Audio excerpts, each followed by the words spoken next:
অঞ্জলি দুই বোন। বাজারে তাদের একটি সবজি কচুরির দোকান আছে। তাদের বাবা নেই, ঘরে অসুস্থ মা। নিজস্ব একটি বাগান করেই সেই বাগান থেকে সবজি তুলে কচুরির দোকানটা পরিচালনা করে। বলি কি রে, এত সকাল হয়ে গেল, এখনো বাগানে যাওয়ার নাম করলি না তো?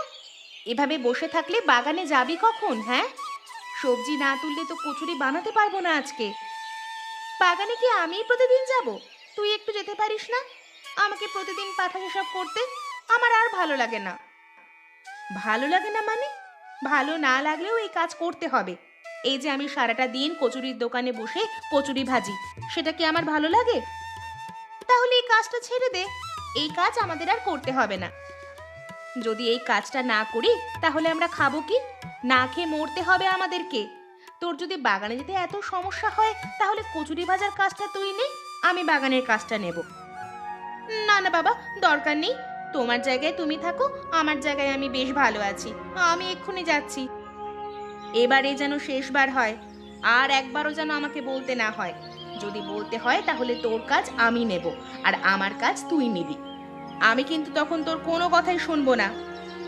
ঠিক আছে ঠিক আছে, আমার ওপরে এত চেঁচামেচি করতে হবে না। তুমি সবকিছু জোগাড় যন্ত্র করো, আমি এই এখনই বাগানে যাব আর সবজি নিয়ে চলে আসব। বেশ, তাহলে আমি দোকানের দিকে যাচ্ছি।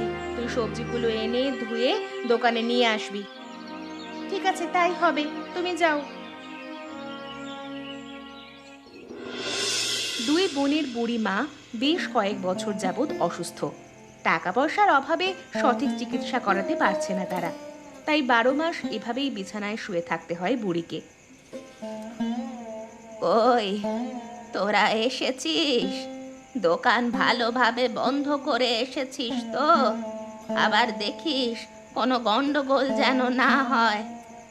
তুমিও না মা, আবার কিসের গন্ডগোল হবে? এত বছর যাবত এই ব্যবসাটা চালিয়ে আসছি, এখনো কি এমন ভুল আমরা করব? রেগে যাচ্ছিস কেন? মানুষ মাত্রই তো ভুল হয়, সেজন্যই তো প্রত্যেক দিন তোদেরকে আমি মনে করিয়ে দেই। যদি কখনো ভুলে যাস তখন যেন সমস্যা না হয়। এখন ওসব কথা বাদ দাও, তুমি তোমার কথা বলো। শরীরটা এখন কেমন লাগছে তোমার? আমার আর শরীর, সারা বছর যেমন থাকে আজকেও তেমন। আজকে কি আর ভালো হবে? তোমার কষ্ট আমার আর সহ্য হয় না গো মা। এই কচুরির ব্যবসাটা করে তোমার চিকিৎসা করাতে পারছি না। যতটুকু টাকা পাই তার তো সংসারেই লেগে যায়। তোমার চিকিৎসা করাবো কি দিয়ে? আমার আর চিকিৎসার প্রয়োজন নেই। যতদিন বেঁচে আছি ততদিন এই বিছানায় শুয়ে থাকতে পারলেই হবে। আমার পেছনে অযথা এত টাকা পয়সা নষ্ট করার কোনো মানেই হয় না। তাই বলে তোমাকে এভাবে শুয়ে শুয়ে কষ্ট পেতে দেখবো আমরা? কষ্ট আর কোথায় পাচ্ছি? এই তো সারাদিন বিশ্রাম করি, খাই, শেষ। এতে তো আমার কোনো কষ্ট করতে হয় না। তোমার এসব কথা রাখো তো। আমাদেরকে সান্ত্বনা দেওয়ার জন্য তুমি এসব কথা আমাদেরকে বলছো। আমরা কি বুঝি না? আমরা কি এখনো সেই ছোট রয়েছি? না রে, আমার দুই মেয়ে তো এখন অনেক বড় হয়ে গেছে। এখন সংসারের সমস্ত দায়িত্ব তারা নিজেদের হাতে নিয়েছে। তুমি চিন্তা করো না মা, আমরা শীঘ্রই কোনো একটা কিছু করে অনেক টাকা জমিয়ে তারপর তোমার ভালো চিকিৎসা করাবো। তারপর তুমি একদম সুস্থ হয়ে যাবে। চন্দ্রশেখর বাবুর চামচা রবি বেশ কয়েকদিন ধরেই একটা কচুরির দোকান দেওয়ার কথা বলছিল চন্দ্রশেখর বাবুকে। অবশেষে চন্দ্রশেখর বাবু রবিকে একটি কচুরির দোকান খুলে দেয়। তবে আরাধ্যা ও অঞ্জলির দোকান থাকার কারণে গ্রামের সমস্ত লোকজন ওদের দোকানেই যায়। রবির তেমন কোনো লাভ হয় না। কিরে রবি, তোর কচুরির ব্যবসা কেমন চলছে? আমাকে তো তেমন কিছু জানালিও না। কচুরির দোকানটা দিয়ে দিলাম, আমাকে দুদিন কচুরিও এনে খাওয়ালি না। বলবেন না তো বাবু, মন মেজাজ ভালো নেই। মন মেজাজ ভালো না থাকলে কারোর সাথে পিরিত জমে না। সে কি রে, তোর আজ আবার হঠাৎ করে কি হলো? আমার সাথে পিরিত করতে আবার তোর কিসের বাধা? আপনি তো আমাকে একটা দোকান খুলে দিয়েছেন, কিন্তু ওদিকে আরাধ্যা এবং অঞ্জলির দোকানের জন্য আমার যে লাভ হচ্ছে না, সেই দিকে তো আপনার কোনো খেয়াল নেই। শুধু শুধু আমি দোকানটা খুলে তাহলে কি করলাম? ঠিক তো, আমি তো ওদের দোকানের কথা ভুলেই গিয়েছিলাম। গ্রামের সমস্ত লোকজন কি ওদের দোকানে যাচ্ছে? হ্যাঁ বাবু, আমার দোকানের একটা খদ্দেরও আসছে না। আমি এক পয়সাও লাভ করতে পারি না, সব ওদের দোষ। আপনি এর কিছু একটা ব্যবস্থা করুন, না হলে দোকানটা আমি বন্ধ করে দেব। আরে থাম, এত রাগারাগির কিছু হয়নি, আমি ব্যবস্থা করছি তো। আমি থাকতে তোর আবার কিসের এত সমস্যা? তাহলে এখন কি করবেন? শুনেছি ওদের নাকি নিজস্ব একটি বাগান আছে। ওদের বাগানটা যদি আর না থাকে তাহলে দোকানটা চলবে কিভাবে? ঠিকই বলেছেন বাবু, আপনার থেকে বুদ্ধি যখন আমি পেয়েছি, আমি আর দুদণ্ড দেরি করব না। তাহলে চল, আগামীকাল রাতেই তুই আর আমি মিলে ওদের সর্বনাশটা করে দিয়ে আসি। আর বলিস না, গতকাল তো তুই একটু দেরি করে দোকানে গিয়েছিলি, তাই তুই এমন মজাদার দৃশ্যটা দেখতে পারিসনি। আমি দেখেছি। বল না দিদি, কি হয়েছিল? আরে শোন, আমাদের দোকান নিয়ে সব সময় ওই রবিটা তো হিংসা করে। সব সময় এটাই কামনা করে যেন আমাদের দোকানটা বন্ধ হয়ে যায়, কিন্তু ওর এই আশায় জল ঢেলে দিয়ে গ্রামের সমস্ত লোকজন আমাদের দোকানেই আসে। তুমি এটার কথা বলছো? এটা তো আমি আরো কয়েকদিন আগে থেকেই লক্ষ্য করেছি। তুমি বিশ্বাস করবে না, রবির মুখটা একদম দেখার মতো হয়, একদম বিড়ালের মুখের মতো চুপসে যায়। বিড়াল কি বলছিস? একদম ইঁদুরের মুখের মতো চুপসে যায়, দেখতে ইঁদুর মুখী মনে হয়। ইঁদুর মুখী? একটা ভালো নাম দিয়েছো তো। তবে এখন থেকে রবিকে আমরা ইঁদুর মুখী বলেই ডাকবো। আস্তে আস্তে, কেউ শুনে ফেলবে। ভালো কথা, রবি যেন এটা শুনতে না পায়, তাহলে কিন্তু একদম মোড়লের কাছে গিয়ে বিচার দেবে, তারপর আমাদের বিচার হবে। আরে না, কারো কাছে বলবো না, আমাদের মধ্যেই থাকবে। আমরা শুধু আমাদের মধ্যে কথা আদান প্রদান করব ইঁদুরমুখী হিসেবে। তুইও না এখনো বড় হতে পারিসনি, এখনো সেই ছোটটিই রয়ে গেছিস। আমি বড় হতে চাইও না দিদি, বড় হয়ে গেলে জীবনের সব রং মুছে যায়, জীবন থেকে হাসিই চলে যায়। এসব বলে আর কি হবে? বয়স তো কম হলো না, এবার তো একটা বিয়ে দিতে হবে। যদি বড় না হোস তাহলে তো আর বিয়ে হবে না। তুমি আমার কথা বলছো? আগে নিজের কথাটা ভাবো, নিজেও তো আমার থেকেও বড়, এখনো তো বিয়ে করলে না। আমার উদ্দেশ্য আগে তোকে বিয়ে দেওয়া, তারপর মায়ের দেখাশুনো করা, তারপর যদি জীবনের কিছু বাকি থাকে তাহলেই আমি বিয়ে করব। ওসব কথা এবারে আমি আর শুনছি না। এবারে মায়ের চিকিৎসা করানোর পরে তোমার বিয়ের ব্যবস্থা করা হবে, দেখে নিও। এটাই ওদের বাগান নাকি? দেখে অন্য কারোর বাগান যেন না হয়, তাহলে কিন্তু উল্টো গন্ডগোল হয়ে যাবে। একদম ওদের বাগানটাই নষ্ট করতে হবে। শুধু কি নষ্ট করব, ওদের বাগানের সমস্ত সবজি আমি তুলে নিয়ে যাব। তারপর ওদের চোখের সামনে সেই সবজি দিয়ে সবজি কচুরি বানিয়ে গ্রামের লোকেদের খাওয়াবো, আর ওরা তাকিয়ে তাকিয়ে দেখবে, সবজি কচুরি বিক্রি করতে পারবে না। ঠিক আছে, তোর যেটা ভালো মনে হয় তুই কর। আমি তো তোকে নিয়েই এসেছি, আমি তো তোর পক্ষেই আছি। যদি বিচার অবিচারের ব্যবস্থা হয় তাও আমি তোর পক্ষেই আছি, তবে কেউ টের না পেলেই হয়তো আমাদের জন্য ভালো হবে। আপনি চিন্তা করবেন না বাবু, এখানে যে এসেছি সেটা কেউই জানে না। সব কথা আপনার আর আমার মধ্যেই থাকবে। চুপি চুপি ওদের সবজির বাগান থেকে সবজি তুলে নিয়ে যাব এবং ওদের সবজির বাগানটা নষ্ট করে দিয়ে যাব। তাহলে তো ওরা আগামীকাল থেকে আর সবজি কচুরি বিক্রি করতে পারবে না। এই কারণেই তো আমি এখানে এসেছি। এরপর সমস্ত গ্রামবাসীরা আমার দোকানেই ভিড় করবে, ওদের দোকানে আর কাউকে যেতে দেব না। আমার এতদিন যত লোকসান হয়েছে তা এবার শুধু আসলে লাভ করতে হবে। নে, তাহলে আর দেরি করিস না, অনেক রাত হয়ে যাচ্ছে। চল, তুই আর আমি মিলে বাগানের সমস্ত সবজি তুলে ফেলি। বাবু, সবজি তোলা তো শেষ হয়ে গেছে, একটা সবজিও আর বাকি নেই। বাকি কাজগুলো আমরা নষ্ট করে দিয়ে যাই, হ্যাঁ, যেন পরবর্তীতে ওরা সবজি না তুলতে পারে এখান থেকে। ঠিক আছে, তাই কর। দুই বোন সকালে সবজি বাগানে সবজি তুলতে গিয়ে বাগানের বেহাল দশা দেখে কান্নাকাটি শুরু করে দেয়। তারা বুঝে উঠতে পারে না এরপর কি করবে, কিংবা কারা তাদের এই সর্বনাশ করেছে। এ কি দিদি, এই কি অবস্থা হলো? আমাদের বাগানের কি অবস্থা? মনে তো হচ্ছে বাগানের উপর থেকে কোনো ঝড় বয়ে গেছে। সেটাই তো দেখছি, সারা গ্রাম ঠিক আছে, শুধুমাত্র আমাদের বাগানের এই অবস্থা। অন্যান্য বাগানগুলো তো ঠিক আছে, আমাদের বাগানের এই অবস্থা কারা করলো? নিশ্চয়ই আমাদের ওপরে কেউ শত্রুতা করে আমাদের বাগানের এই অবস্থা করেছে, যেন আমরা আমাদের কচুরির দোকানটা ঠিকভাবে চালাতে না পারি। এখন কি হবে রে? সমস্ত সবজিগুলো তুলে নিয়ে গেছে, সাথে সমস্ত গাছগুলো ভেঙে চুরে একাকার করে দিয়ে গেছে। এই বাগান না থাকলে আমরা কচুরির দোকানটা কিভাবে চালাবো? আর মায়ের চিকিৎসাই বা করবো কিভাবে? মায়ের চিকিৎসার কথা ভাবছিস, এদিকে আমাদের সংসার চলবে কিভাবে? সেটাই তো বুঝতে পারছি না। এবার তো অভাব অনটনে দিন কাটাতে হবে। জানি না, আমি কিচ্ছু বুঝতে পারছি না। হে ওপরওয়ালা, তুমি আমাদের এ কেমন দিন দেখাচ্ছ? কারা আমাদের এই ক্ষতি করলো? আমরা তো কোনোদিন কারো কোনো ক্ষতি করিনি, তাহলে আমাদের সাথে এমনটা কেন হলো? কাঁদিস না দিদি, কাঁদিস না। এখন কাঁদলে তো আর কোনো কিছু হবে না। আমাদের নতুন করে বাঁচতে হবে, নতুন কোনো উপায় খুঁজতে হবে। কিভাবে কিভাবে নতুন করে বাঁচবো? এই প্রতিদিনের সবজি কচুরি বিক্রি করেই তো আমাদের সংসার চলতো। এখন যদি সেটাই না করতে পারি, তাহলে আমাদের আর চলার কোনো উপায় থাকবে না। চল চল, আগে বাড়িতে চল, তারপর না হয় দেখা যাবে। গিয়ে মায়ের সঙ্গে কথা বলি, দেখি মা কোনো কিছু করতে পারে কিনা।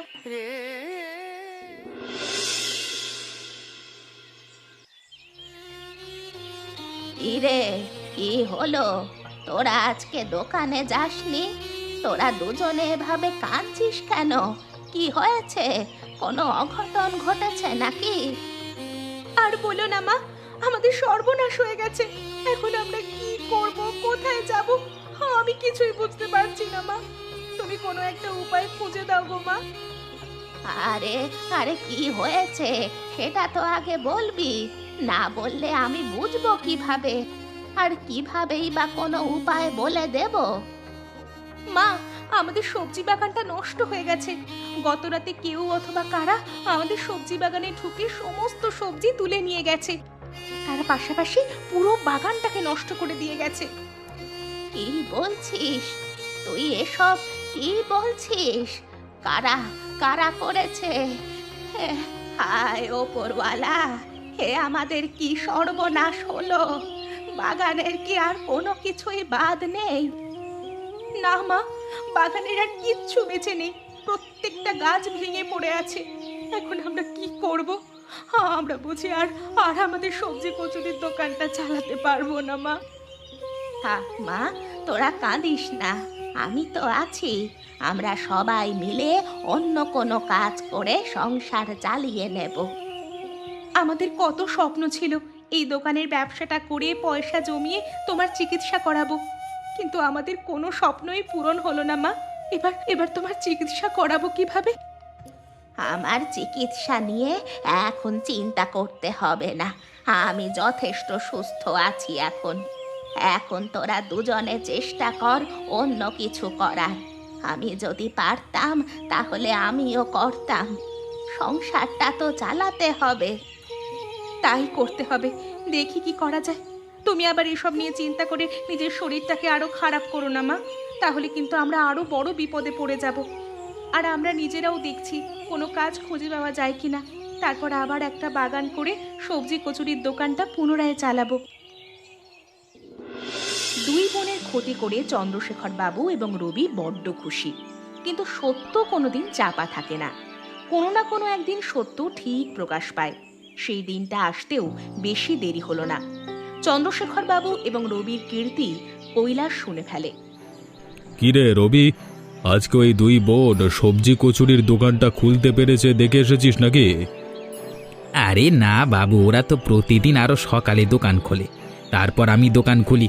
আজকে আমার দোকান খোলবার সময় হয়ে গেছে, তবুও ওরা দোকান খুলতে পারলো না। তাহলে ক্ষতি একদম ঠিকঠাক ভাবেই করতে পেরেছি আমরা, কি বলিস? কি বলছেন বাবু? এখন কয়েকটা দিন আমি শান্তিতে ব্যবসা করতে পারবো। ওরা আবার বাগান যদি করে ওদের বাগান আমি আবারও নষ্ট করে দেব। আরে কটা দিন আগে বেঁচে থাকুক, দেখি কোন কাজকর্ম করে। আমি এমন ব্যবস্থা করব যে গ্রামে অন্য কোনো কাজ ওরা দুবন করতে পারবে না। আপনাকে অনেক অনেক ধন্যবাদ বাবু। আপনি আমার সাথে ছিলেন বলেই আমার ব্যবসাটা এত সুন্দরভাবে চলবে এখন। ধন্যবাদ দিলে হবে না আমাকে। আমাকে কিন্তু সবজির কচুরিও খাওয়াতে হবে, না হলে আমি কোনোভাবেই মানব না। খাবেন বাবু খাবেন, এখন থেকেই তো আমার বেচা কেনা শুরু। আপনাকে আমি প্রতিদিন বিনামূল্যে সবজি কচুরি খাওয়াবো। আজকে থেকে তো সারা গ্রামবাসী আমার দোকানে ভিড় জমাবে। আস্তে কথা বল, কেউ আবার শুনে ফেলতে পারে। আরে দেওয়ালেরও কান আছে বুঝলি, এ বিষয় নিয়ে আর কোনো কথাবার্তা বলবার প্রয়োজন নেই। ঠিক আছে বাবু, যা হওয়া তা তো হয়েই গেছে। এখন থেকে এই ব্যাপারে আর কোনো কথা হবে না। এখন থেকে আমি শুধু আমার ব্যবসা চালিয়ে যাব। এই তো ভালো ছেলে। এই নে, এখন তো চা খাওয়া শেষ হয়ে গেল, এবার যা দোকানটা খুলে ফেল। চন্দ্রশেখর বাবুর কাছ থেকে এই গোপন কথাটি শুনে কৈলাস সমস্ত গ্রামে এই কথাটি ছড়িয়ে দেয়। ফলস্বরূপ সমস্ত গ্রামবাসী চন্দ্রশেখর বাবু এবং রবিকে এক ঘরে করে দেয়। রবির সবজি কচুরির দোকান চিরকালের মতো বন্ধ হয়ে যায়। কিরে রবি, ওদিকের কি অবস্থা রে? দোকান কি অবশেষে বন্ধ করতেই হলো? কোনোভাবে কি দোকান খুলে রাখা যাবে না? না বাবু, কোনো উপায় এখন আর বেঁচে নেই। সমস্ত গ্রামবাসীরা এখন আমাদের বিপক্ষে। গ্রামবাসীরা বাজারে আমাদের দোকানটা খুলতে দিচ্ছে না, এমনকি আপনাকে আর আমাকেও এক ঘরে করে দিয়েছে তারা। আমি তো বুঝতেই পারছি না, আমাদের ভেতরের কথাগুলো গ্রামবাসীরা জানলো কিভাবে? এই কথা তো তোর আর আমার মধ্যে ছিল, পাঁচ কান হওয়ার তো কোনো কথাই ছিল না। আমার মনে হয় কি বাবু, আমরা চায়ের দোকানে বসে যাই আলোচনা করছিলাম সেই আলোচনায় কৈলাস শুনে সমস্ত গ্রামে ছড়িয়ে দিয়েছেন। এখন গ্রামবাসীরা আমাদের উপর ক্ষেপে আছে এই কারণেই। কৈলাস সে কাজ করেছে? যদি কৈলাস সে কাজ করে থাকে তাহলে আমার এই খারাপ সময় শেষ হবার পর কৈলাসকে আমি ছাড়ব না। সেসব কথা এখন বাদ দিন, আগে চিন্তা করুন আমরা কি করব। আমার দোকানটাও তো গেল, এখন লাভ কি লোকসানও হবে না। আবার অন্যদিকে গ্রামবাসীরা বোধ হয় আমাদের বিচার করবে। সম্ভবত ওই দুই বোনের ক্ষতিপূরণ আমাদেরকেই দিতে হবে। কি বলছিস কি তুই? এত টাকা ক্ষতিপূরণ আমরা দেব কিভাবে? আমি কি টাকার গাছ লাগিয়ে রেখেছি যে যখন যা চাইবে আমি তাই দিয়ে দেব? যেহেতু আমরা দুজনে মিলে কাজটা করেছি, তাই আমাদের দুজনকে মিলে এই সমস্ত ক্ষতিপূরণ দিতে হবে বাবু। আগে দেখি আমার বিচার কে করে। শুনেছিস দিদি, চন্দ্রশেখর বাবুর তো এখন খারাপ অবস্থা। এই খারাপ পরিস্থিতিতে চন্দ্রশেখর বাবু যে কি করবে কে জানে। শুনেছি, আমি তো খুব খুশি হয়েছি। আমাদের ক্ষতি করা? তুই বল, আমরা ওনার কি এমন ক্ষতি করেছিলাম যে উনি আমাদের এত বড় সর্বনাশ করেছে? এখন তারপর ভোগ করছে। পুরো গ্রামবাসী তো তাদেরকে এক ঘরে করে দিয়েছে, কচুরির দোকান বন্ধ করে দিয়েছে। এবার ভালোই হয়েছে। যদি সুযোগ আসে না, তাহলে আমি ওই ইঁদুর মুখী রবিটাকে গণপিটুনি খাওয়াবো। ওর কারণেই চন্দ্রশেখর বাবু আমাদের বিপক্ষে গিয়ে আমাদের বাগানখানা নষ্ট করেছে। এবার একদম উচিত হয়েছে। আমাদের জন্য ফাঁদ পেতে সেই ফাঁদে নিজেরাই পড়ে গেছে। লাভ করার ইচ্ছে একদম মিটে গেছে। শোন, ওরা যদি আমাদের কাছে কোনো ক্রমে ক্ষমা চাইতেও আসে, তাহলেও ওদেরকে ক্ষমা করা যাবে না। আমরা কোনোভাবেই ওদেরকে ক্ষমা করব না। ওদের কারণেই আমাদের সংসারের এই গতি হয়েছে। পাগল নাকি তুই? ওদেরকে আমরা ক্ষমা কোনো দিন করব না। আমরা ওদেরকে নাকানি চুবানি খাইয়ে তারপর ছেড়ে দেব। ভাগ্যিস কৈলাস দাদা ছিল। কৈলাস দাদার কারণেই এই সত্যিটা প্রকাশ পেয়েছে। না হলে আমরা কোনোদিন জানতেও পারতাম না যে চন্দ্রশেখর বাবু আমাদের ক্ষতি করেছে। এবার আমি কৈলাস দাদাকে বলবো যেন ওদের বিচারের ব্যবস্থা করা হয়। ওদের বিচারের ব্যবস্থা না করলে ওরা কোনোদিন শুধরবে না। ওরা আবারও আমাদের ক্ষতি করার জন্য উঠে পড়ে লাগবে। একদম ঠিক কথা বলেছিস। ওদের এবার আমরা উপযুক্ত শাস্তি দেবই। তাছাড়া আমাদের যত ক্ষতি করেছে তার ক্ষতিপূরণ নেব না আমরা? অবশ্যই নেব। সেই ক্ষতিপূরণ নিয়ে তবেই ওদের ছাড় দেব। ঠিক আছে, তাহলে এখন মায়ের কাছে চল। মাকে এই খুশির সংবাদটা দিতে হবে। আশা করি মায়ের সংবাদ শুনলে খুব খুশি হবে। চল চল, কালকে সকালে না হয় কৈলাস দাদার কাছে গিয়ে ওদের বিচারের কথাটা বলবো। এদিকে খাবার আর চিকিৎসার সংকটে বুড়ি দিন দিন অসুস্থ হতে শুরু করে। দুই বোন বুড়ির এই অবস্থা দেখে পাগল প্রায় হয়ে যায়। ও মা, তোমার কি হয়েছে মা? শরীর এখন কেমন লাগছে? এখন বেশি খারাপ লাগছে? কিছু খাবে? খাবার দেবো নাকি কবিরাজ ডেকে আনবো? না রে, কবিরাজ ডেকে আনতে হবে না। কবিরাজের আবার পয়সা কোথায় পাবি? খাবার জোটে না, আবার কবিরাজ। পয়সার কথা তুমি চিন্তা করো না মা, পয়সার ব্যাপারে তো আমরা সব ঠিকঠাক করেই ফেলেছি। তুমি শুধু বলো তোমার শরীরটা কেমন লাগছে, তাহলে আমরা কবিরাজ ডেকে আনবো। এখন কোথায় পাবি পয়সা? কবিরাজকে তো নগদ পয়সা দিতে হবে। তাহলে কালকে কবিরাজ ডাকি। আজকে রাত একটু ঠিকঠাকভাবে থাকতে পারবে তো? কালকে কারো কাছ থেকে পয়সা এনে তারপর না হয় কবিরাজ নিয়ে আসবো। তোরা বরং সেটাই কর, এখন আমাকে নিয়ে চিন্তা করতে হবে না। আমার একটু শরীর খারাপ হয়েছিল, তেমন বেশি নয়, আমি ঠিক আছি। আমাকে নিয়ে অধিক চিন্তা করিস না তোরা। চিন্তা করব না? কি বলছো তুমি মা? তুমি ছাড়া আমাদের এই পৃথিবীতে আর কেই বা আছে? তোমাকে বাঁচিয়ে রাখার জন্যই তো আমাদের এত সংগ্রাম। পাগলি মেয়ে, সারাদিন আমার কথাই চিন্তা করে, এখন এত চিন্তা করতে হবে না রে। শোনো মা, তুমি এই রাতে একটু বিশ্রাম নাও। সকাল হতেই আমরা কৈলাস দাদার কাছে যাব। কৈলাস দাদা চন্দ্রশেখর বাবুর বিচারের ব্যবস্থা করলে চন্দ্রশেখর বাবু আমাদেরকে ক্ষতিপূরণ দেবে। সেই ক্ষতিপূরণ দিয়ে তোমার চিকিৎসা করাবো। ক্ষতিপূরণ দিয়ে চিকিৎসা করাতে হবে না, ওই ক্ষতিপূরণ দিয়ে নতুন একটা বাগান করার চেষ্টা কর। সেই বাগানের সবজি দিয়ে আবার সবজি কচুরি হবে। সেটা না হয় পরে দেখা যাবে, এখন তুমি চুপচাপ শুয়ে পড়ো, আর কথা বলো না।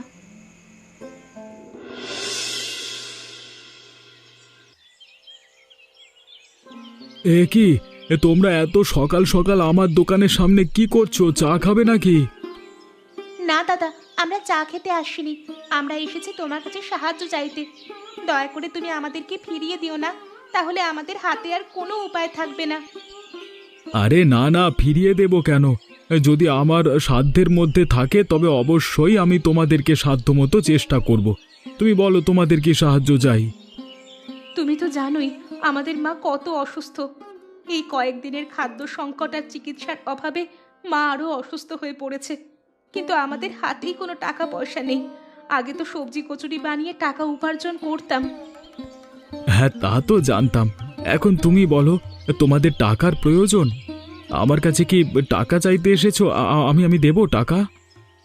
না দাদা, টাকার প্রয়োজন আমাদের আছে, তবে আমরা ধার নিতে চাই না। তোমরা সবাই মিলে যদি চন্দ্রশেখর বাবুর বিচারের ব্যবস্থা করো, তাহলে আমরা কিছু ক্ষতিপূরণ পেতে পারি। সেই ক্ষতিপূরণ দিয়ে আমরা নতুন একটা বাগান আর মায়ের চিকিৎসার ব্যবস্থা করতে পারি। তা তো অবশ্যই, আমি আরো ভাবছিলাম এ ব্যাপারে তোমাদের সাথে কথা বলবো। তোমাদের অনুমতি না নিয়ে তো আর কিছু করতে পারি না তোমাদের বিষয়। আমাদের সম্পূর্ণ অনুমতি রয়েছে। তুমি এবার শুরু করতে পারো বিচারের কাজ। যত তাড়াতাড়ি করা যায় ততই ভালো। আমাদের জন্য মায়ের অবস্থা তেমন একটা ভালো নয়। ঠিক আছে, তাহলে তোমরা এখন বাড়িতে চলে যাও। আমি সমস্ত গ্রামবাসীদের খবর দিয়ে বিকেলে একটা বিচারের ব্যবস্থা করছি। তোমরা বলো, চন্দ্রশেখর বাবুকে কি শাস্তি দেওয়া যায়? আমাদের তেমন কিছু বলার নেই, তোমাদের যা ভালো মনে হয় তোমরা তাই করো। শুধু আমাদের ক্ষতিপূরণ দিয়ে দিলেই হবে। আমরা অনাথ মানুষ, তার সঙ্গে পাঙ্গা দিয়ে আমাদের আর কি হবে? তবে এমন শাস্তি দিও যেন আর কোনোদিন কারো এমন ক্ষতি করতে না পারে। ঠিক আছে, তাই হবে। এবার বলুন চন্দ্রশেখর বাবু, আপনি কেন এই ঘৃণিত কাজ করলেন? আপনাকে এই গ্রামের সবাই সম্মান করে, তার মানে এই নয় যে আপনি এই গ্রামে যা খুশি তাই করতে পারেন। দেখো কৈলাস, তুমি শুধু শুধু আমাদের নামে অভিযোগ তুলছো। তোমাদের কাছে এমন কোনো প্রমাণ নেই যাতে প্রমাণ হয় যে আমরা এ কাজ করেছি। আমি এ কাজ কেন করব? আমার কি টাকা পয়সার অভাব? আপনার টাকা পয়সার অভাব নয়, তবে আপনার বিবেক বুদ্ধির অভাব। আর প্রমাণের কথা বলছেন? প্রমাণ আমি নিজে। আপনারা দুজন মিলে আমার সামনে বসে এই কৃতকার্যের কথা বলেছেন। তোমাদের সাহস তো কম নয়। তোমরা গ্রামের মোড়লের বিচার বসিয়েছ, যে মোড়ল গ্রামের সবার বিচার করে। আপনি মোড়ল বলে যা খুশি তাই তো করতে পারেন না। আমরা গ্রামবাসীরা চাইলে আপনাকে এ গ্রাম থেকে বের করে দিতে পারি। না না, এমন করো না। যদি এমন করো তাহলে তাহলে আমি এই গ্রাম ছেড়ে চলে যাব। কোথায় সমস্ত কিছু গ্রামেই রয়েছে আমার। তাহলে চুপচাপ আমাদের কথা মেনে নিন। আপনি ওদের ক্ষতিপূরণ সব দেবেন। যতদিন ওরা দোকান খুলতে পারেনি ততদিনে লাভের টাকা তো দেবেনই, তার সাথে সমস্ত বাগানের খরচ দেবেন। এত টাকা আমি কোথায় পাবো? আমি কি টাকার কাজ লাগিয়েছি? অন্যের কাজ নষ্ট করতে গেলে নিজের কাছে একটু ঝাড়া দিতেই হবে বাবু। আমরা সন্ধ্যায় আপনার কাছে টাকা চাইতে যাব, আপনি কোনো কথা না বলে টাকা দিয়ে দেবেন। যদি উল্টোপাল্টা কিছু করেছেন তবে আপনার খবর আছে। বিচারের রায় অনুযায়ী গ্রামবাসীরা সবাই মিলে চন্দ্রশেখর বাবুর বাড়িতে যায় ক্ষতিপূরণের টাকা আনার জন্য। এদিকে রবি আরো আগেই গ্রাম ছেড়ে পালিয়ে যায়। দিন বাপু, আর দেরি করবেন না। এবার ক্ষতিপূরণের সমস্ত টাকা আমাদের হাতে তুলে দিন। আমরা নিজ দায়িত্বে ওদের দুজনের কাছে টাকাগুলো দিয়ে দেব। দেখো, আমি বিচারের সময় তোমাদেরকে একবারও বলিনি যে আমি টাকাগুলো দেব। আমি টাকা দেব না। এখন তোমরা যা খুশি তাই করতে পারো। ও তাই নাকি? আপনি টাকা দেবেন না? দাঁড়ান, দেখাচ্ছি মজা। ও বাবা, ছেড়ে দাও। ওরে বাবা, ওকে মেরো না, বৃদ্ধ মানুষ একজন। বৃদ্ধ হয়েছেন তবুও তো বিবেক বুদ্ধি হয়নি। এত ঘৃণিত একটা কাজ করেছেন তবুও আপনাকে শাস্তি না দিয়ে শুধুমাত্র ক্ষতিপূরণের টাকা নিচ্ছি, তাও গায়ে লাগছে না। এখন যখন গণপিটুনি দিলাম সেটা গায়ে লেগে গেল। আমাকে তোমরা সবাই মাফ করে দাও। আমি এত টাকা দিতে পারবো না। আপনাকে তো টাকা দিতেই হবে। তাতে যদি আপনার সমস্ত সম্পত্তি বিক্রি করতে হয় তাও দিতে হবে। আমরা আপনাকে কোনোভাবেই মাফ করব না। ঠিক আছে, ঠিক আছে, তোমরা আর আমাকে বেরো না। আমি এখনই সব টাকা দিয়ে দিচ্ছি গো। মনে থাকবে তো আজকের গণপিটুনির কথা? যদি লজ্জা থাকে তাহলে আর কোনো দিন গ্রামের কারোর ক্ষতি করবার কথা মাথায় আনবেন না। তাহলে এরপর এর থেকেও কঠিন শাস্তি হবে আপনার। কান ধরছি বাবা, আর কোনোদিন কারোর ক্ষতি করব না। কারোর পাল্লায় পড়েও কারোর ক্ষতি করবার কথা মাথায় আনবো না। আমার শিক্ষা হয়ে গেছে। শিক্ষা হলে তো ভালো, আর যদি না হয় তাহলে আমরা গ্রামবাসীরা তো আছি বারবার আপনাকে শিক্ষা দেওয়ার জন্য। আমাদের গ্রামে এরকম কোনো অন্যায় কাজ আমরা হতে দেব না। সেই রাতেই গ্রামবাসীরা সবাই এসে চন্দ্রশেখর বাবুর দেওয়া ক্ষতিপূরণ দুই বোনের হাতে তুলে দেয়। সেই টাকা দিয়ে তারা আবার নতুন করে একটা সবজির বাগান করা শুরু করে এবং বুড়ির চিকিৎসার ব্যবস্থা করে। যাক, ভালোই হয়েছে। যদি এই ঘটনা না ঘটতো তাহলে একসাথে এত টাকা আমাদের হাতে কখনোই আসতো না, আর আমরা আমাদের মায়ের চিকিৎসাও করাতে পারতাম না। ঠিক কথাই বলেছিস। একদিকে কিন্তু বেশ ভালোই হয়েছে। আমাদের এই কয়দিন কাজও করতে হয়নি, সেই কাজের টাকাও আমরা লাভ সহকারে ফিরে পেয়েছি। তো শুধুই ফাঁকিবাজি কথা। এই দুদিন যে কাজ করিসনি, এখন তো আবার নতুন করে বাগান করতে হবে। সেই একই খাটাখাটুনি খাটতে হবে। কি আর করার, আমাদের জীবনটা এভাবেই চলছে এবং চলবে। এমন জীবন যদি ভালো না লাগে তাহলে বল, তোকে ধরে একটা বিয়ে দিয়ে দিই। না না, একদম নয়। আমি অনেক ভালো আছি। যদি বিয়ে করতেই হয় তাহলে তুই আগে কর। তুই আমার থেকে বড়, আমি মায়ের দেখাশোনা করে রাখবো। সকালে উঠে কাজকর্ম করতে চায় না, সে আবার নাকি মায়ের খেয়াল রাখবে। হয়েছে, এখন এসব কথা বাদ দিয়ে কাজে লেগে পড়। অনেক বেলা হয়ে যাচ্ছে। এখন কি আমরা সবজি কচুরির দোকানে যাব নাকি বাগানে যাব? অবশ্যই আমরা আগে বাগানে যাব। আগে ঠিকভাবে বাগানটা গড়তে হবে, তারপর সেই সবজি দিয়ে আবার সবজি কচুরির দোকানটা চালাবো। ঠিক আছে, তাই হবে। তাহলে চল এখন আমরা বাগান প্রস্তুত করি। এরপর দুই বোন মিলে চমৎকার একটি বাগান সাজায়। সেই বাগানের সবজি তুলে তারা তাদের বাজারে সবজি কচুরির দোকানটা আবার পুনরায় চালু করে। এরপর থেকে তাদের সংসারে আর কোনো অভাব অনটন থাকে না। এমন মজার মজার গল্প দেখতে আমাদের চ্যানেলকে সাবস্ক্রাইব করতে ভুলবেন না।